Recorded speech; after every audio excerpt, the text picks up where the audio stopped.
Assalamualaikum warahmatullahi wabarakatuh.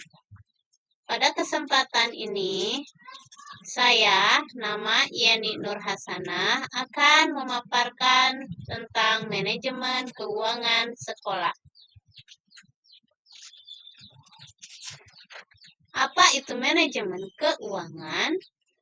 Manajemen keuangan, menurut Depdiknas tahun 2000, bahwa manajemen keuangan merupakan tindakan pengurusan dan ketatausahaan keuangan yang meliputi pencatatan, perencanaan, pelaksanaan, pertanggungjawaban, dan pelaporan. Dengan demikian, manajemen keuangan sekolah dapat diartikan sebagai rangkaian aktivitas mengatur keuangan sekolah, mulai dari perencanaan, pembukuan, pembelanjaan, pengawasan, dan pertanggungjawaban keuangan sekolah. Adapun fungsi anggaran pendidikan, ada 5 fungsi, yaitu yang pertama adalah perencanaan, yang kedua pengendalian, yang ketiga alat koordinasi dan komunikasi, yang keempat alat penilaian kinerja, dan yang kelima adalah alat efisien atau motivasi. Prinsip manajemen keuangan adalah pertama, transparansi, yang kedua akuntabilitas, yang ketiga efektivitas, dan yang keempat efisien.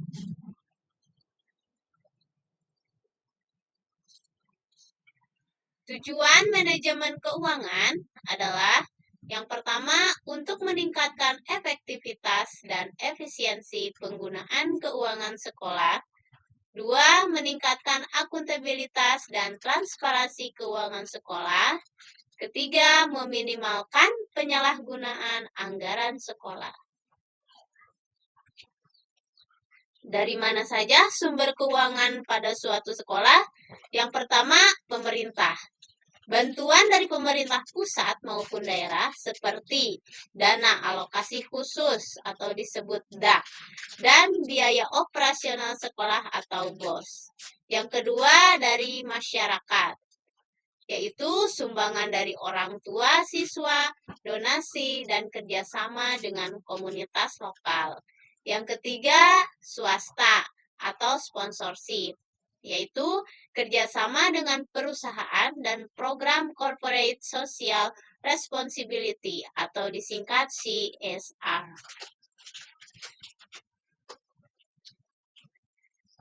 Pembiayaan pendidikan dalam sistem pendidikan nasional diatur dalam Peraturan Pemerintah Nomor 48 Tahun 2008 tentang pendanaan pendidikan, pembiayaan pendidikan, yang meliputi pertama, biaya satuan pendidikan yang terdiri dari biaya investasi, terdiri atas biaya investasi lahan pendidikan dan biaya investasi selain lahan pendidikan. Biaya operasi terdiri atas biaya personalia dan biaya non-personalia, bantuan biaya pendidikan dan beasiswa. Yang kedua, biaya penyelenggaraan dan atau pengelolaan pendidikan. Yang ketiga, biaya pribadi peserta didik. Apa saja proses pengelolaan keuangan di sekolah? Yang pertama yaitu perencanaan anggaran. Yang kedua, strategi mencari sumber dana sekolah. Yang ketiga, penggunaan keuangan sekolah. Yang keempat, pengawasan dan evaluasi anggaran, dan yang kelima, pertanggungjawaban. Yang terdapat di dalam perencanaan anggaran sekolah, yaitu yang pertama, identifikasi kebutuhan, menganalisis kebutuhan sekolah secara menyeluruh seperti biaya operasional, gaji, dan pengembangan. Yang kedua, penyusunan rencana anggaran yang realistis dan sesuai dengan sumber daya yang tersedia. Yang ketiga, pengalokasian dana, yaitu mengalokasikan dana secara proporsional sesuai dengan prioritas kebutuhan sekolah. Nah, pada umumnya pengeluaran dana yang dihimpun oleh sekolah yaitu pertama, pemeliharaan, rehabilitasi, dan pengadaan sarana prasarana pendidikan. Yang kedua, meningkatkan kegiatan dan proses belajar mengajar. Yang ketiga, meningkatkan kegiatan pembinaan kesehatan.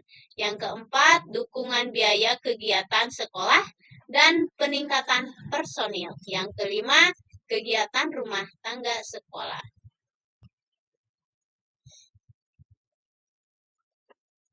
Pengelolaan keuangan sekolah terdiri dari 1. Pencatatan. Jadi melakukan pencatatan dan dokumentasi yang rapi atas seluruh transaksi keuangan sekolah. Yang kedua, pengendalian. Menerapkan sistem pengendalian internal dan efektif untuk mencegah penyalahgunaan dana. Yang ketiga, pelaporan. Menyiapkan laporan keuangan secara berkala sebagai bentuk pertanggungjawaban penggunaan anggaran. Dan pengawasan dan evaluasi keuangan sekolah apa saja? Yang pertama, pemantauan. Jadi melakukan pemantauan berkelanjutan terhadap penggunaan dana untuk mengidentifikasi potensi penyimpangan. Yang kedua, evaluasi.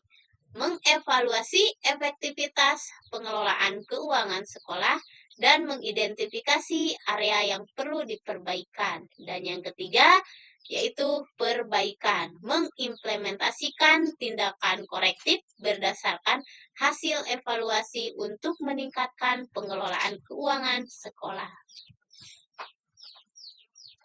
Nah, dan yang terakhir adalah pelaporan atau pertanggungjawaban keuangan. Apa saja? Yang pertama yaitu dokumentasi. Jadi membuat dokumentasi keuangan yang lengkap dan terstruktur. Yang kedua, audit. Melakukan audit secara berkala untuk memastikan kepatuhan terhadap peraturan. Yang ketiga, publikasi. Mempublikasikan laporan keuangan secara transparan dan diakses oleh pemangku kepentingan. Dari pemaparan tadi dapat disimpulkan bahwa manajemen keuangan sekolah yang efektif dan transparan merupakan kunci untuk mencapai tujuan pendidikan melalui perencanaan anggaran yang matang, pengelolaan dana yang akuntabilitas, serta pengawasan dan evaluasi yang berkelanjutan. Sekolah dapat memastikan penggunaan sumber daya keuangan yang optimal demi meningkatkan kualitas pendidikan.